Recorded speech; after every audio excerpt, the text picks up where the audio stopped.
Thank you for your question. I know I sound like a broken record, but I gotta say it. My name's MJ. I'm a trans man. I've had top surgery. I chose to leave fat because I'm a bigger guy. I felt like it went with my body type more. Cis men who have my body type, they usually have fat in their chest. So, yeah. So actually, this is a common question I get asked. Like, if I lose weight, will, my chest go down? And the answer is yes. However, I'm sure that my chest will never be, like, completely flat, but I'm actually thankful for that. So I have been, very thin in my life. Even, post-op, I've been fairly thin, and even when I was at my thinnest, which I'm going to show you guys pictures and stuff soon, I've always had some fat and loose skin in my stomach. And because of that, I really wouldn't want my chest to be completely flat, because realistically, if there was a dude who, like, was my size, had moves, and then lost a lot of weight, like, his chest wouldn't be flat. It would be a little flabby like his stomach. And so I think it'll still look really natural, and it has in the past. So, in my opinion, I think I look the best like this. Like, I think I look good with extra weight on me.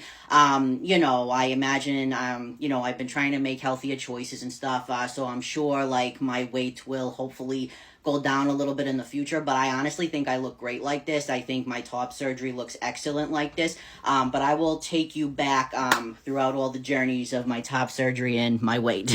So this is a picture of me when I detransitioned for a short period. This was towards the very end of going through all that. I am pretty thin there, but I'm 197 pounds, so almost 200 pounds. Once I hit, like, 205, I start looking pretty small. I hold the weight very well, and I'm only like 5'7", and that's on a good day. But yeah, so I'm almost 200 pounds there. That's about 40-ish pounds from where I am now. And I'm going to show you a picture that's 3 days later when I retransitioned.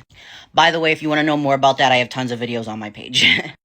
So as you can see, even though, like, my arms are very thin, you can't really see my legs, but I have very thin, long legs, I still have fat and loose skin in my stomach, like, I still do. So no matter what, even if I appear, thinner with clothes on and everything, I do have loose skin all the time, and usually a little pudge in my stomach. And I think that, like, my chest is probably a little bit flatter there, but it still, has some fat in it, and I feel like it still goes with my body pretty well. Just as a forewarning, if you have a history of, like, EDs or anything, this might be a little bit triggering, but this is a picture of me when I was probably, like, 120, like 117, 120. I was at my lowest. I was a 00. I had a really bad ED. It was just not a good time, but even at that weight, I still had, like, loose skin, and I'm shucking in and reaching up in this photo, but it always, like, kind of hangs, and I always have a little chub there. It's just how my body is, and that's fine. So I think no matter what, my chest will match. And I get pretty vulnerable on here, but I don't know if I've ever been, like, polka dot, heart level drawers vulnerable.